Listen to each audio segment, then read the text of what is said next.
So I'm just looking. I'm like, so now I'm over here living with Chris. My mom was on going through what she was going through. I'm living with Chris, and before you know it, the process starts. Starts with Chris. Starts with Marcus. So on. I don't need to name too many names. It is what it is. Mm-hmm.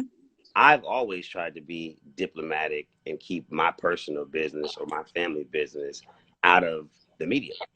Now, once I told my brother what had happened to me, he contacted someone. I don't want to say that person's name too, out of respect. But it was a producer's son that worked with Chris for a very long time. And long story short, they decided to upload that first video. That's like me and you at chilling at the house, at your family's house. We in the back in the pool making a steak or something, and I tell you some shit, and maybe you're holding the recorder, but you run off and you have it uploaded, not knowing, thinking that it's helping a good cause, but it didn't. When that video Right. came out, I just did a deal with Zab Judah because it was the three of us, and we were supposed to show up for New Year's. It wasn't a lot of money, but because Zab was a good friend of mine, but I think it was like 10 grand. I gave each one of the boys 3 bands. You know, I'm always looking out for everybody. I threw Ricky a stack for bringing the deal to the table because we were just still, moving around looking for new management. Well, when that video came out, everybody had to push back. Now, when everybody pushed back, I tried to be cool with everybody. First thing I see, your baby father. I don't fuck with homos. Why you coming at me, my nigga? Like, for real. Why you coming at me? You want me to talk about your business? You feel me? So to each his own. Everybody has their own stories. You know what I'm saying? We can all speculate. I only want to speak on my life. You know what I'm saying? Because I have respect and integrity for people. But even I was just looking recently. I was like, in my last 2 interviews, from Vlad to Breakfast Club, I was still very diplomatic in how I chose to move past. You get more bees with honey. Why should I? Right. It's a family matter. It should be handled eternally, and that's how it should have been. But when I know people are fucking with me, trying to put me on the phone. If I really wanted to reconnect with my cousin, there's a way that needs to be done. You can't just spring that on me and tell me, hey, how do you feel about your cousin dressing you? Huh? How do I feel about my cousin dressing me for the Millennium Tour, so on and so forth? Right.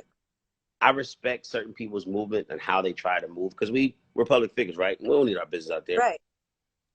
But hold on, didn't God put us in a position to actually help people and lead people, not mislead people?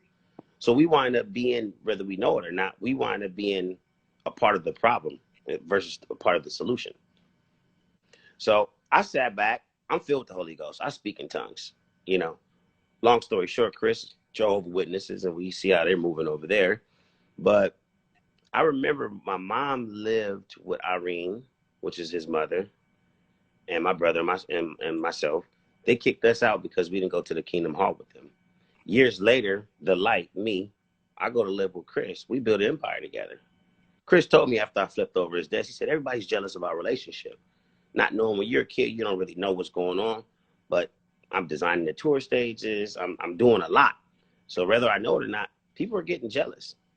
I remember on the You Got Served set, there was like, yo, we think it's time for you to get out and move. And I just looked at them like I thought I was a part of the circle. Like I thought this is my family. You got Get guardians. out of the group?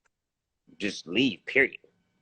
They was Wow. at that time they was making, let me get Amari, I got Marcus and you know, um shout out to Amari, shout out to Orion. I don't, they do their own thing.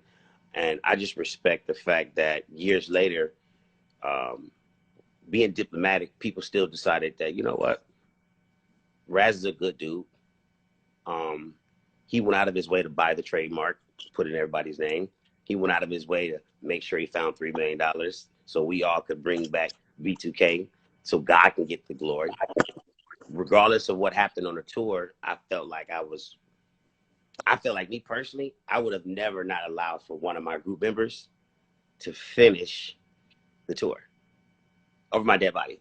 There would be no way I would go on stage and be like, nah, I'm doing this not unless I'm forced to. Like I was in jail those 2 nights, you know what I'm saying, for that incident.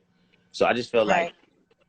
I don't care if nobody believes me or don't nobody believe me. My truth, my testimony, how I move my life and how I move, the truth is evident, right? And I agree with you. When as a community, we're supposed to support each other. Now, I was in China, I got hurt. Everybody almost thought I was dead because once again, Ricky put out a fake press release. But I got a chance to see what it was like if I was dead. And I was watching Twitter and all the people that was supporting and all this. And I was like, damn, so many people die because they're hurting, they're in pain, they're alone. And and and where was everybody?